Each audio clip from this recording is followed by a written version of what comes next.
Hello दोस्तों, आज हम इस वीडियो के अंदर जानेंगे निर्देशांक ज्यामिति के बारे में। ये कक्षा 10 का टॉपिक है जिसको हम कोऑर्डिनेट ज्योमेट्री कहते हैं। आखिर में निर्देशांक कहते किसको हैं, तो आइए देखते हैं। यहाँ पर x और y अक्ष आपकी दी गई है। यहाँ पर क्या दिया गया है, ये x अक्ष हो गई, ये y अक्ष हो गई। x अक्ष पर किसी एक बिंदु को लोकेट करना ही निर्देशांक कहलाता है। जैसे x कामा y, तो उसे हम क्या कहते हैं, निर्देशांक। जैसे यहाँ पर कोई बिंदु है x कामा y, x 1 हो सकता है, y 2 हो सकता है, तो इस तरह से हम इसको लिख सकते हैं। तो इसको हम क्या कहते हैं, निर्देशांक कहते हैं। आइए हम जानते हैं दूरी सूत्र के बारे में, जिसको हम डिस्टेंस फार्मूला कहते हैं। अगर दो बिंदु x और y अक्ष पर दिए गए तो उसकी हम दूरी किस तरह से निकालेंगे। जैसे एक बिंदु ये दिया गया, एक बिंदु ये दिया गया, ये क्या हो गया, x1 हो गया कामा y1 हो गया, ये x2 कामा y2 हो गया। ये व्यापक रूप में आपको दिए गए हैं। x1 यहाँ पर 1 कामा 2, y1 हो सकता है 2, x2 और y2 जो होता है 2 कामा 3 कुछ भी हो सकता है, आप कुछ भी रख सकते हैं न्यूमेरिकल वैल्यू। तो इसके बीच की जो डिस्टेंस, जो दूरी निकालनी है ये वाली, इसको हम किस तरह से, ये फार्मूला क्या होता है, तो आइए देखते हैं इस वीडियो के अंदर। इसकी जो d होती है उसको इस तरह से निकाला जाता है, d is equal to under root, चाहे आप x2 माइनस x1 का होल स्क्वायर कर दें प्लस y2 माइनस y1 का होल स्क्वायर, इस तरह से भी आप लिख सकते हैं। प्लस में है, ये प्लस में है, बराबर अंडर रूट के अंदर x1 माइनस x2 का होल स्क्वायर भी लिख सकते हैं आप, प्लस का y1 माइनस y2 का होल स्क्वायर भी लिख सकते हैं। होल का मतलब क्या, ये पूरे पर ब्रैकेट हो गया, ये अंडर रूट इसके पूरे के ऊपर है। आइए हम एक क्वेश्चन के थ्रू इसको समझते हैं। जैसे यहाँ पर एक पॉइंट दिया गया 1,3, ये कौन सा पॉइंट, 1,3। एक सेकेंड पॉइंट जो आपको दिया गया है वो कौन सा है, मान लीजिए 4,3। अब 4,5 मान लीजिए इसको, ये दिया गया है। तो इसके बीच की जो डिस्टेंस है d, उसको आपको फाइंड करना। किस तरह, यहाँ पर जो आपका पहला पॉइंट दिया गया है वो 1,3 है, दूसरा जो है तो 4,5। जिस तरह से x1 y1 था तो x1 1 हो गया, y1 3 हो गया। इसी तरह x2 y2 क्या होगा, 4,5। इसके बीच की दूरी फाइंड करनी d, तो अंडर रूट लगाइए आप, x1 माइनस x2 कर लीजिए, चाहे x2 माइनस x1 कर लीजिए। तो 4 माइनस का 1 होगा, 3 का स्क्वायर हो जाएगा, प्लस का साइन लगाइए। 5 में से 3 गया, कितना बचा 2, तो 2 का स्क्वायर हो जाएगा। कितना आंसर आएगा, 3 तिया 9 और 2 दूना 4, तो अंडर रूट 9 प्लस का 4, आंसर कितना है, अंडर रूट 13। मतलब इसकी वैल्यू कितनी हो गई, अंडर रूट 13 इसका आंसर होगा। इसी तरह आपको सॉल्व करना है। x1 y1 दिया होगा, x2 y2 दिया होगा, x1 माइनस x2 का होल स्क्वायर कर लीजिए, चाहे आप x2 माइनस x1 का होल स्क्वायर कर लीजिए। इस फार्मूले को आप इसको याद रखिए, इस वाले को लर्न कर लीजिए।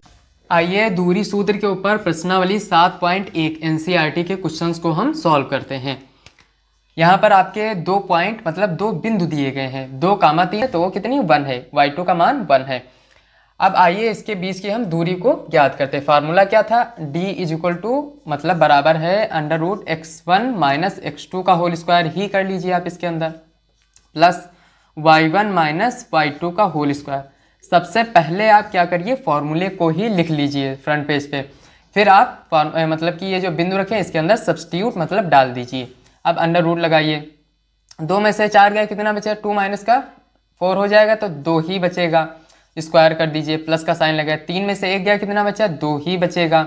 अब ये जो होगा तो 2 दूना 4, 2 दूना 4, तो अंडर रूट कितना है, 4 प्लस का 4, और कितना हो जाएगा 8, तो अंडर रूट 8 आया। इसकी वैल्यू कितनी होगी, 2√2।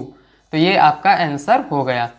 तो ये 2 बिंदुओं के बीच की दूरी थी, ये क्वेश्चन नंबर पहला था। आइए क्वेश्चन नंबर दूसरे की तरफ हम चलते हैं। ये एनसीईआरटी से ही लिए गए हैं। माइनस का 5,7 मतलब 5,7 माइनस का, और माइनस का 1,3, इसके बीच की दूरी। तो d इज इक्वल टू हो जाएगा under root x2 minus x1, इसके अंदर लगा दीजिए, तो माइनस का 1, और ये तो माइनस का 1, फिर एक माइनस है और उसके अंदर फिर एक माइनस का 5 है। फिर इसका क्या करना है, आपको होल स्क्वायर करना है, प्लस y2 माइनस का y1, तो 3 माइनस का 7 का होल स्क्वायर हो जाएगा। अब ये वैल्यू किस तरह से आप इसको निकालोगे, देख लीजिए। माइनस का 1 ये एंटर करेगा, अंदर जाएगा तो प्लस का बन जाएगा, तो बचेगा कितना, 4 प्लस का, तो प्लस का 4 का स्क्वायर, प्लस ये भी कितना बचेगा, माइनस का 4 का होल स्क्वायर, बराबर अंडर रूट 4 चक्कू 16 हो जाएगा। अब प्लस माइनस 4 को 2 बार जब आप गुणे में लाओगे, -4 इंटू -4, तो कितना हो जाएगा, प्लस का 16 ही आएगा, क्योंकि माइनस माइनस गुणे में प्लस हो जाते हैं, प्लस का 16, तो कितना हो जाएगा, 16 दूना 32, तो अंडर रूट 32, मतलब ये अंडर रूट 32 इसका आंसर होगा। यहाँ पर डिस्टेंस फार्मूला मतलब डी का फार्मूला लगा है, जिसको हम दूरी सूत्र कहते हैं। Under root x2 minus x1, x1 minus x2 कर लीजिए। चलिए, तो माइनस का 1 ए माइनस का, तो ये कितना हो जाएगा, ए रख लिया आप, और माइनस का, और फिर एक माइनस है इसके ऊपर लगा दिए, फिर इसके ऊपर ब्रैकेट लगाइए, प्लस बी को रख लीजिए, फिर माइनस लगाइए और फिर माइनस कर दीजिए इसको, और फिर इसके ऊपर फार्मूला लगा दीजिए आप। अंडर रूट, इसके अंडर रूट रखिए, तो ये एंटर करेगा, अंदर जाएगा, तो ये प्लस का ए हो जाएगा, तो ये कितना हो जाएगा, 2a का स्क्वायर हो जाएगा। ठीक, ए कितने होंगे, 2a। इसी तरह ये भी 2b हो जाएगा, तो ये 2b का स्क्वायर कर दीजिए आप। क्या होगा, 4a स्क्वायर, अंडर रूट के अंदर कितना होगा, 4a स्क्वायर प्लस का 4b स्क्वायर। 4 को कॉमन ले लीजिए, 4 को जब आपने अंदर ही कॉमन लिया तब ये कितना बचेगा, a स्क्वायर प्लस का b स्क्वायर, कितना, a स्क्वायर प्लस का b स्क्वायर। अब ये 2 के रूप में बाहर आ जाएगा, तो 2 under root a square plus का b स्क्वायर, ये आपका आंसर हो जाएगा। तो इस तरह से आप इसको सॉल्व कर सकते हैं।